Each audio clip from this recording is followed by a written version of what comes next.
Madali na kasi ako, magagabi na. Disgrasya pa. Ay nako. You know, may bandage. May teplon. Parang na kanina eh.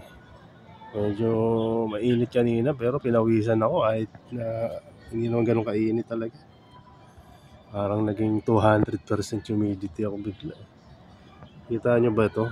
Kanina, inaayos ko, tinatanggal ko yung mga beche natin na medyo rare na bigla may tumunog. Sabi ko, ano kaya yun? Wala namang nabali. Tinignan ko. Pag angat ko dito ng tingin, eto, nakalaylay na dun sa tubig oh. May nakakabit pang maliit na part dito.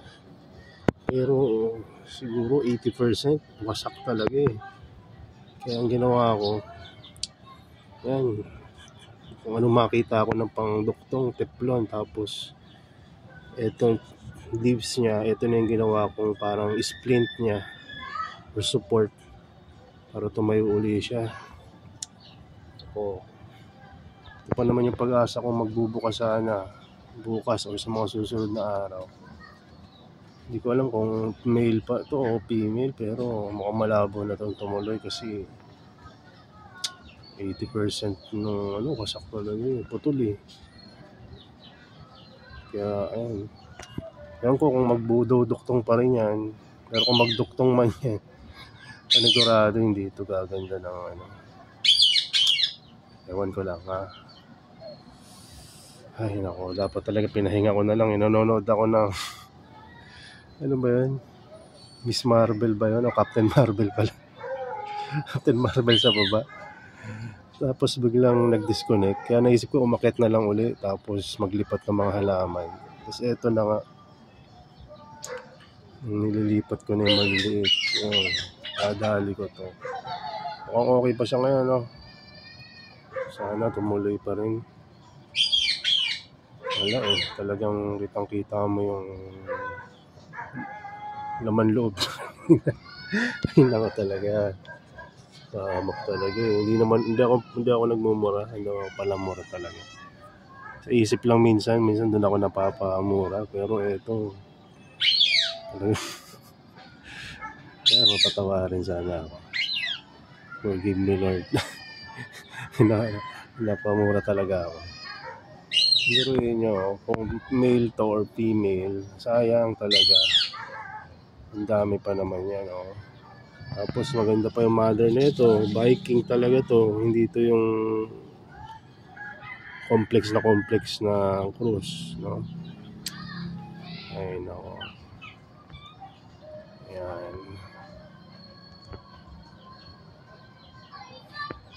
Ganun to man. Nangyayari talaga yun. Kaysa naman ito yung nabali, di ba? Mas masakit.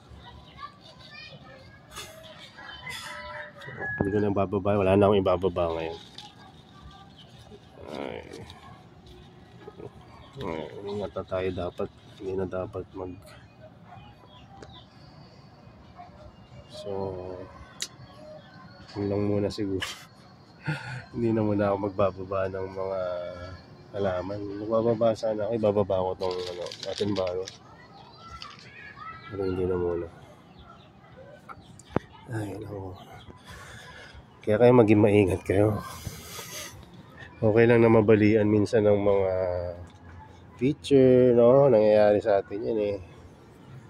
Pero yung stock, huwag naman. Tatatlo na nga lang. Tapos eto, may alanganin pa. O mapupurnada pa yung malaki nating flower stock doon. Anyway, ang good news naman, may order na habol ngayon. Isang Heliampora na nandito. Ganda nung nakakuha ko sa kanya. May mga papalabas na ganyan, yung mapupulan dulo. Yung group. Siguro mga 3 or 4. 4 yata. 4 na postbong. So pwede nang hatiin yan pagka tubuan pa uli. Ang panibago. Kasi sigurado magdi-divide pagka ganun eh. makapabuntong hininga ka na talaga. Ayun ako. So, senior ko lang. Kasi may aabangan na naman tayo. Kung noong nakaraan, nakabali tayo ng buong halaman at nabuhay pa. Ito naman, nabali natin yung stock. At 20% or 15% na lang nakakabit dun sa balat niya. Tignan natin kung tutuloy pa ito. Mukhang hindi ko na alam kung ano mangyayari dyan. Ngayon lang nangyari sa akin yan. Kasi bira lang naman talaga magbulaklak eh. Tapos nadali pa. Kaya minsan pagka kailangan na magpahinga na. Minsan hindi rin maganda yung sobrang sipag yan. Kasi nakahiga na lang ako kanina. Nag-upload ako ng mga video ngayon. Tapos bukas na Saturday. Kaya sabi ko, mas mabuti na ilipat ko na yung iba. Para maumpisahan ng i-acclimate. Ganun naman yung nangyari. But anyway, baba na lang tayo sa baba. Ipakita ko sa inyo yung mga ina-acclimate natin sa baba. Madilim na rin eh.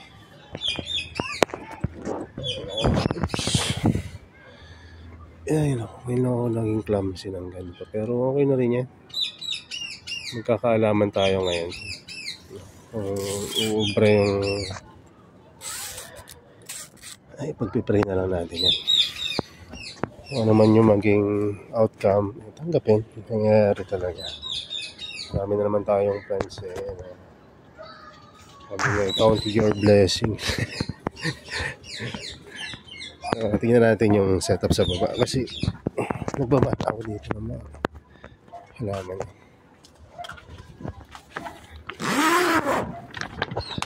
Tingnan nyo. Sisimming pa rin yung sisimming pa rin siya lang yung turtle. So nagbaba na ako ng live sphagnums, mga nepenthes.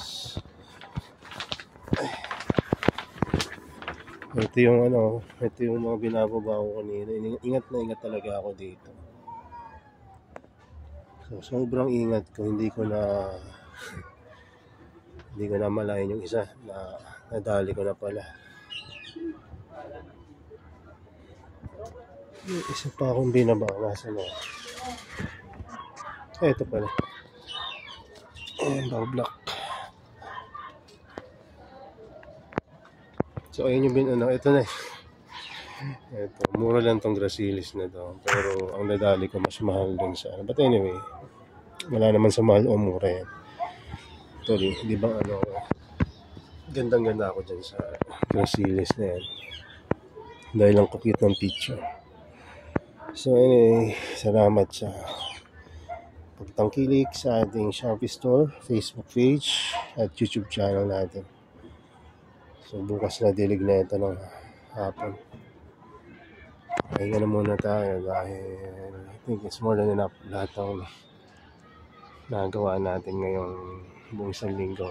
Mula dito sa bagong growing area, propagation ng almost 70 pieces na tissue cultured plants, paglilipat ng mga halaman, kung ano-ano pa. I think okay na. Salamat sa Diyos at bigyan tayo ng lakas para gawin yun. So hopefully dumugtong uli yung ating naputol na flower stock. Kung dumugtong yun, lalakas na yung loob natin na mag-grafting. Kasi may gumagawa ng, alam niyo ba, may gumagawa ng grafting ng mga nepenthes. Example, meron akong, let's say ito, BHC, idudugtong ko siya sa dito sa Ageriana.